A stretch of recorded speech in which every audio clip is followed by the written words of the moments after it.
Greetings, fellow Whovians. Well, time for another classic Doctor episode review, and today we're going to be looking at Invasion of the Dinosaurs. Should be interesting. Anyway, let's get started.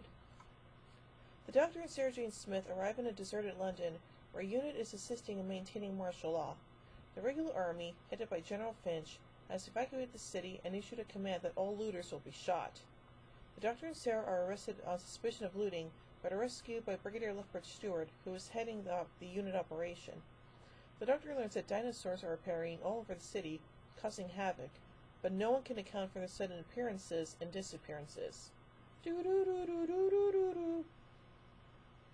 Doctor recognizes these events as a time-space phenomenon known as a time eddy, and begins to suspect that someone is deliberately tampering with time.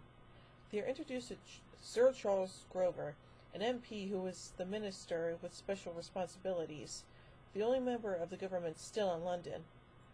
As the Doctor and Sarah settle in, Captain Mike Yates returns from leave of absence following his traumatic ordeal at Global Chemicals, as depicted in The Green Death. In a hidden laboratory, Professor Whittaker is operating secret time scoop technology. The dinosaurs are being used to compel the authorities to evacuate the city. It turns out that Whittaker is being aided by disillusioned Captain Yates. Yates feels the Doctor would help them, but Whittaker has him sabotage the device the Doctor is building to capture a dinosaur. When Whittaker replaces the peaceful Apatosaurus with the Tyrannosaurus Rex, Yates intervenes and uses the Doctor's device to knock out the dinosaur. Sarah meets with Sir Charles, hoping to find a lead on who might be operating the time scoop, only to end up being captured by Grover, who is in league with Whittaker. She awakens and is astounded to find herself on a vast spaceship. The crew explain that the ship is one of a fleet, each carrying hundreds of people en route to a distant Earth-like planet. The passengers and crew are all celebrities and leading figures in various fields, athletes, authors, doctors, who support the ecology movement and want to start new lives based on the movement's political agenda. Mankind can begin again on New Earth, closer to nature and without the overpopulation and pollution of Earth. When Sarah tries to explain that they're still on Earth, they condemn Sarah to be re-educated into thinking the way they do. Dun dun dun. The Doctor searches London for the energy emissions of the time scoop in his new vehicle, the Who-mobile. Beneath Trafalgar Square tube station, he discovers Whittaker's base, but is forced away when a pterodactyl is set upon him. He returns with the Brigadier, but there are no signs of the base. Operation Golden Age is revealed to be a broad conspiracy including Yates, with Whittaker, Grover, and Finch as its coordinators. They have emptied London so that the chosen people on the spacecraft, a dummy ship hidden in a bunker under London, will be the only people within range of the time scoop when it's activated. Whittaker has now discovered how to reverse time, so that only the chosen elite will ever have existed. Finch frames the Doctor as the person behind the appearance of the dinosaurs and has the Brigadier arrest him. The Doctor realizes that Yates is the traitor within the unit. Duh. Sergeant Benton lets the Doctor escape. He is recaptured, but the Brigadier asserts his authority to take the Doctor into unit custody. Meanwhile, Sarah escapes from the bunker, but is apprehended by Finch. Her escape alerts some of the passengers to the deception. Yates reveals their plans to the Doctor, Benton, and the Brigadier. Yates is overpowered, and when Finch tries to stop the Doctor and the Brigadier's efforts, Benton incapacitates him in the struggle.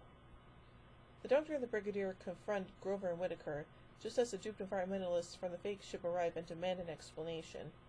The time scoop is activated, but the Doctor, a Time Lord, is unaffected, allowing him to sabotage the device. Grover tries to use it again, but the Doctor reverses the machine's field, sending only Whittaker and Grover into the past. Yay!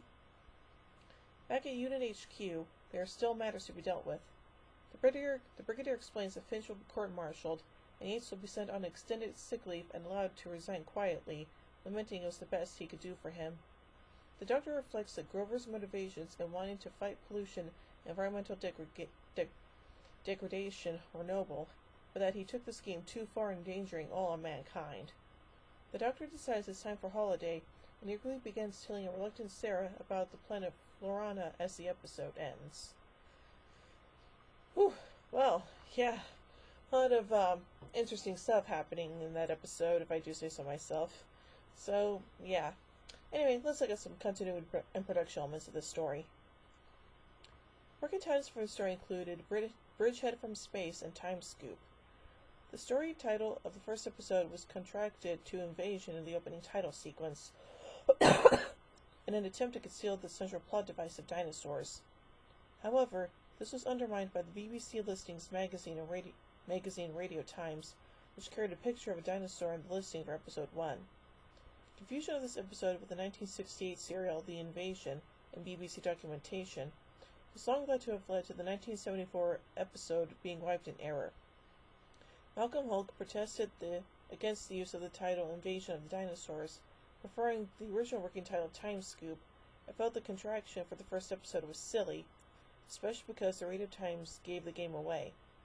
In a response letter after transmission, script editor Terrence Dix pointed out that all the titles used for the project had originated in Doctor Who production office. He agreed that the contraction to Invasion was a decision he now regretted, but noted that, quote, Radio Times are a law unto themselves. In the novelization, adapted by Malcolm Hulke from his own scripts, no reference is made to the Who-mobile, which was a prop contributed to the production at a late stage by actor John Pertwee. In the novel, the Doctor uses a military motorbike with electronic scanning equipment attached, as in the original scripts. Locations used in London included Moorgate Underground Station, Smithfield Market, Westminster Bridge, Whitehall, Trafalgar Square, Haymarket, Covent Garden, Southall, and Wimbledon Common.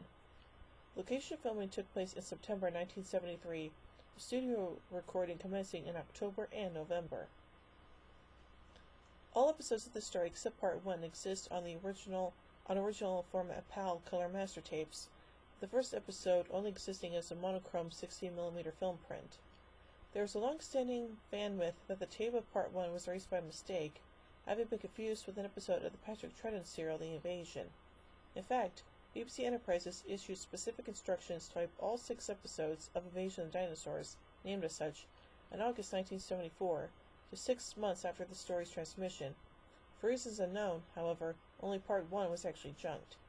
Stickers on the cans for the remaining episodes 2 to 6 indicate that they were returned from BBC Wales, which was transmitting season 11 in a different time slot on Sunday. As far as the BBC was concerned, the story had been wiped in its entirety.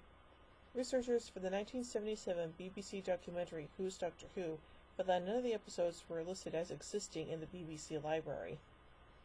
A black and white film print exists of the film sequences for Part 1. This includes one of a scared scavenger stealing money from Dead Milkman's satchel that was omitted from the broadcast version. This would have formed part of the deserted London montage. Black and white prints were used for practice by BBC film editors in deciding where to make cuts before cutting the master color negatives. The surviving film recording of episode 1 is the only tele-recording of a season 11 episode held in the archives. This is probably due to the long-standing practice within BBC Enterprises of making a film print for overseas sales purposes prior to wiping any master tape. Color 35mm film sequences from episode 5 also exist. First edited Part 3, without sound effects or incidental music on the soundtrack, known within the BBC as a 71 edit, also exists. John Bennett would later return to Doctor Who as Li Hsien Chang in The Talons of Wang Chiang. Peter Miles also appeared in Doctor Who in other roles, in Doctor Who and the Silurians and Genesis of the Daleks, and in the radio serial Paradise of Death. Brennan Jarvis had earlier appeared as Helio in The Web Planet, and would later appear as the Governor of Varos in Vengeance on Varos. Carmen Silvera had previously appeared in The Celestial Toymaker. Whew. So yeah, like I said, some pretty interesting stuff going on in the story overall. So yeah. So overall, I give Invasion of the Dinosaurs 3 sonic screwdrivers out of 5. Well, join me next week as we deal with those darn pepper pots again and death to the Daleks. Anyway, until then, this is Hoovy and Queen saying, "Oh my giddy aunt! When I say run, run! I have a versatility of the neutron flow. Would you like a chili, baby? Fantastic! Allons-y! Geronimo! Bow ties are cool, fezzes are cool, and Stetsons are cool.